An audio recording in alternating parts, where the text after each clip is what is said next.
A les 8 i quasi bé 23 minuts del matí. Centrem l'atenció en la signatura del manifest de novembre, de dissabte al matí, a la plaça de l'Església.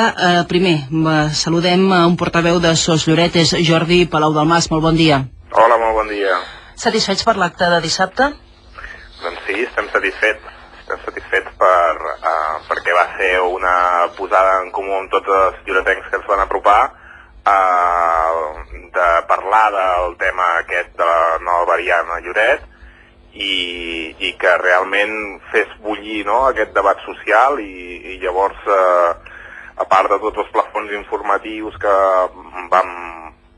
en els quals vam brindar informació sobre aquest nou projecte que està preparant la Generalitat, doncs també van sorgir idees noves i es van intercanviar idees i és una mica el que preteníem, no?, doncs que es faci, que es debati i a veure si entre tots trobem una solució per trobar una alternativa en aquest traçat.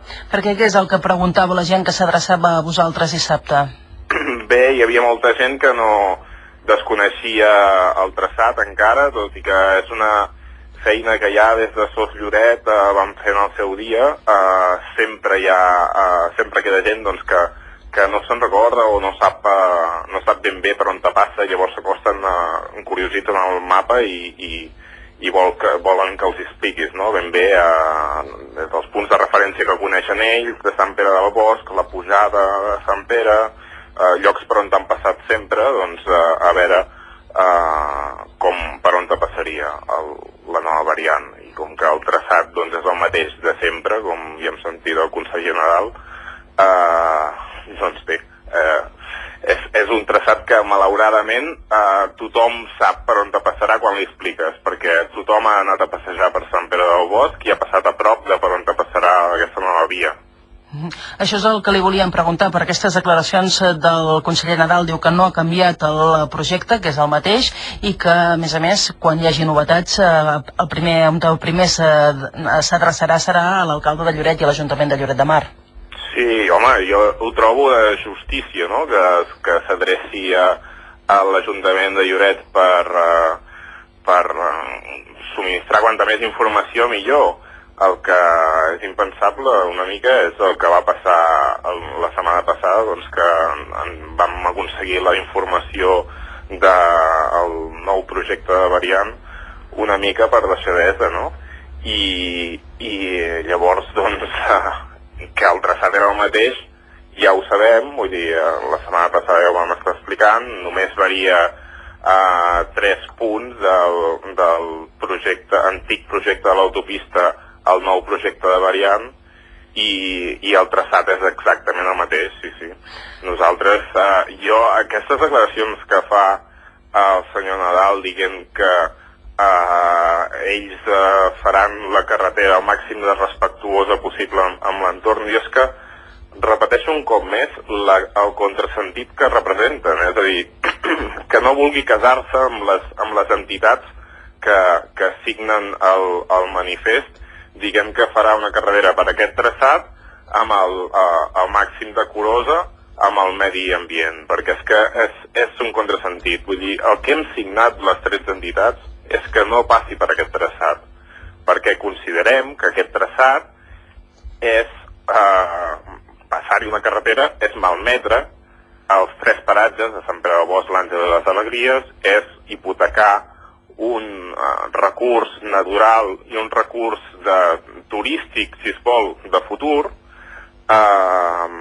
i, bueno, doncs és que és un contrasentit parlar de carretera respectuosa i fer-la passar per aquest traçat, sigui de 2 carrils, sigui de 4, evidentment.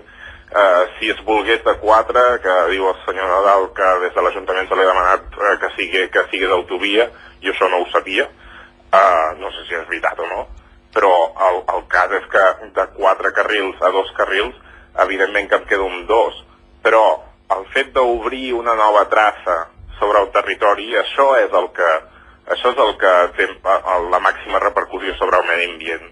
Obrir una nova carretera sobre el territori.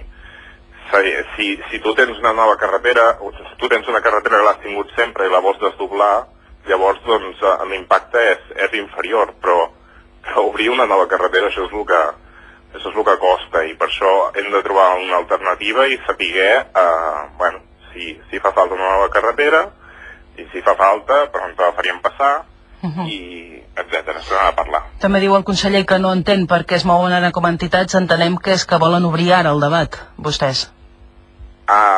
Com ha dit? El conseller diu que no entén per què les entitats es mouen ara en contra d'aquesta carretera, i nosaltres entenem que el que volen vostès és obrir el debat. Sí, nosaltres volem obrir el debat perquè és que des de la Generalitat no s'ha fet res perquè hi hagi participació ciutadana, no? Tampoc, vull dir, i s'ha intentat amagar doncs, que s'està a punt de presentar aquest projecte. És que fixeu-vos que sempre passa el mateix amb les licitacions d'obra pública de grans infraestructures. Doncs el conseller Nadal diu que quan es vagi a licitar l'obra, el primer que ho sabrà serà l'Ajuntament de Lloret. Jo ho trobo perfecte, però què vol dir aquestes paraules? Doncs que nosaltres acabem un projecte que hem dissenyat des de Barcelona, que sí, que s'apoya amb un projecte antic, etcètera, però us el venim a presentar, el licitem, teniu 30 dies per fer al·legacions i dir si us agrada o no us agrada. Evidentment, aquestes al·legacions no poden ser maximalistes, no poden qüestionar ja el traçat, no poden qüestionar una sèrie de coses que no han tingut oportunitat els lloretencs d'avui a qüestionar, perquè això es remunta a un projecte de fa 20 anys que n'estem parlant.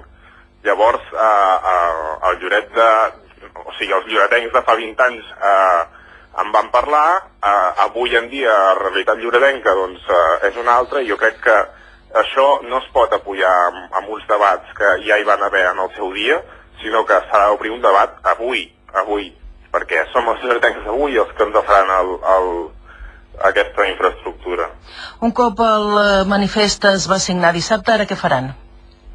Nosaltres una còpia de manifest l'entrarem al registre de l'Ajuntament i l'altra l'enviarem al conseller Nadal amb una carta oberta.